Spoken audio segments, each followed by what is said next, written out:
classic, but Fairytale of New York never made it to #1 when it was first released. But Shane MacGowan's wife, Victoria, says she hopes that this year it'll top the charts. The Pogues frontman died last week. Victoria Mary Clarke says it really tells the story of her marriage to Shane, while she says she's now remembering with joy. Victoria joins us now from her home in Dublin. Good morning to you, and our deepest sympathies, because Shane was only, you know, it only died, it feels like a couple of moments ago, a few days ago. How are you doing at the moment as Christmas hurtles towards us? Well, Susanna, it's obviously very tough, yes. And, you know, I don't think Shane would mind too much if Fairytale goes to #1. I don't think it was ever that important to him. Because I think that he really appreciated the fact that so many people love it and it means so much to so many people. And like being #1 isn't really all about being appreciated always. No. You know what I mean? So I think it's meaningful to him that there's a lot of real feeling behind people's sentiments about it. Can you remember, Victoria? And Ed, I know your brother. Sorry, your brother wrote a book about Shane recently. He did. My cousin. Your brother wrote a book? Oh, your cousin, sorry. Wrote a book about Shane, and I think he nailed that, you know, about Shane, that it wasn't really that important to him to have any kind of status in the world. He just liked that people were getting something out of it. He liked that people were being uplifted. That's right. By his work. Richard's a massive Pogues fan. That's why he wrote the book and talked to you all about Shane. Yes. And all of us have, we've all grown up singing that song. I mean, I've sung it very many Christmases, too many karaoke nights, sometimes after a few drinks. But of course, it's so important to you. It's not easy, is it? It's not an easy song. It's a very hard. Every song's hard for some of us. Very hard. Victoria, but do you remember the first time you ever heard that song? Because, of course, it was so personal to you and to Shane. What was it like to hear it before any of us had sort of joined in? Gosh, I mean, I think I might have thought it was a little bit cheesy at the time. Like, sometimes his songs did seem a bit cheesy, but then when you heard them properly, you get it, you know. Yeah, I often criticised his songwriting. Did you? Which didn't go down too well, I can assure you. Yeah, I absolutely love it. I mean, look, everybody loves it now, and I hope you love it now. Yeah.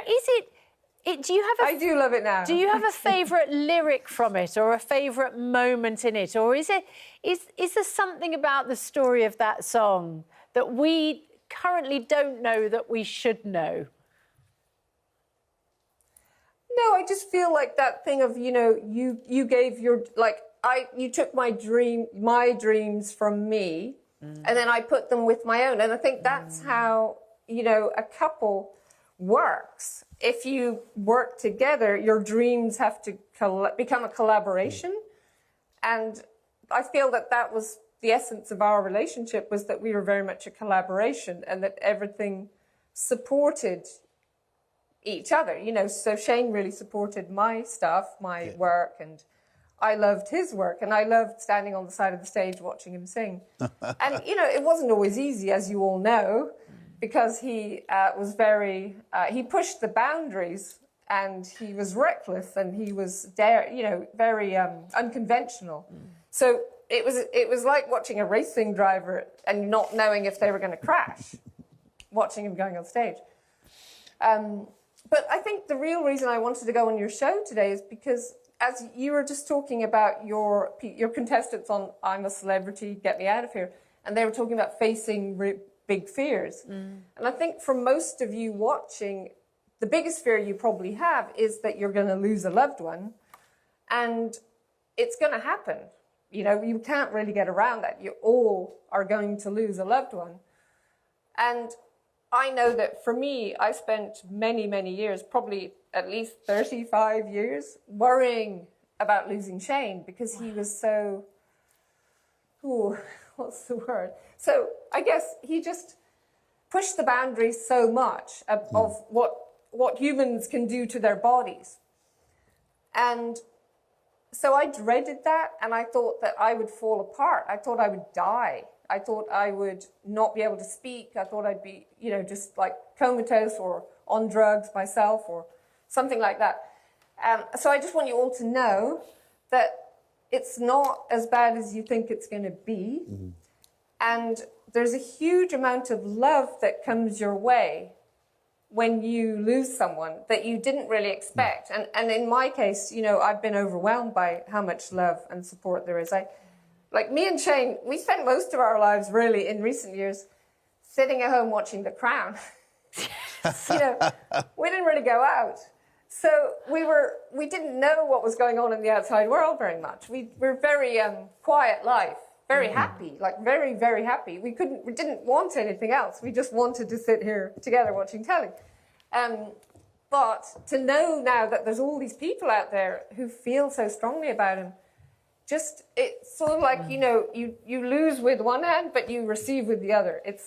There's an equal and opposite sort of reaction. Does that make sense? It's remarkable listening to you. It makes total sense. And Victoria, I mean, what you said about losing a loved one is so important, and what you said to all our viewers is really important. But one of the things about someone passing is they can't read the reviews. So Shane can't see now that outpouring of love and respect and celebration of genius, and you can.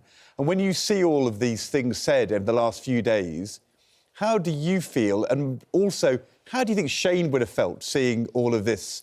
Would he have liked it? Would he have sort of thought, you know, well, really, are they serious? How would he have felt about it?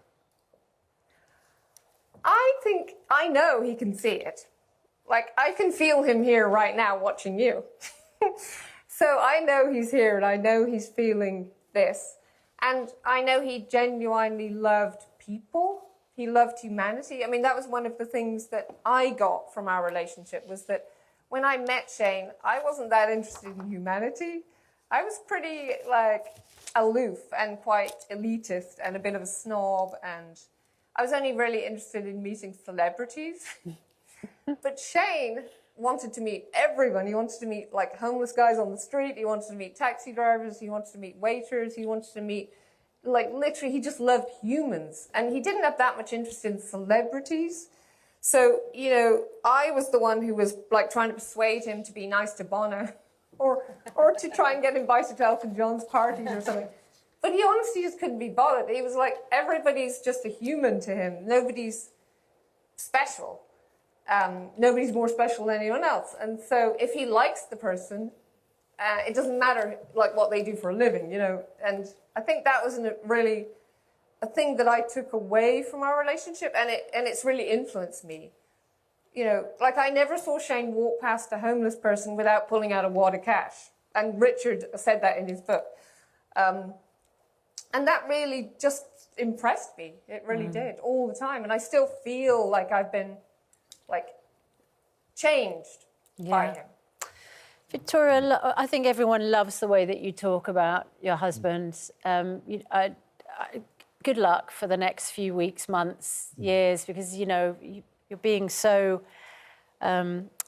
positive, and I think that's incredibly inspiring.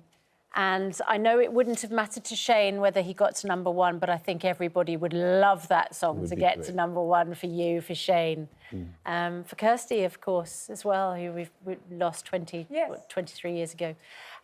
Thank you for being with us. Thank you. And for describing your husband in such an incredible way. It's lovely to talk to you. Thank you, Victoria. Lovely to talk to you, and thank you. Thank you. Wonderful. Grief affects people, of course, and if you're affected by any of the issues we're discussing this morning, you can find advice and support at itv.com/helplines.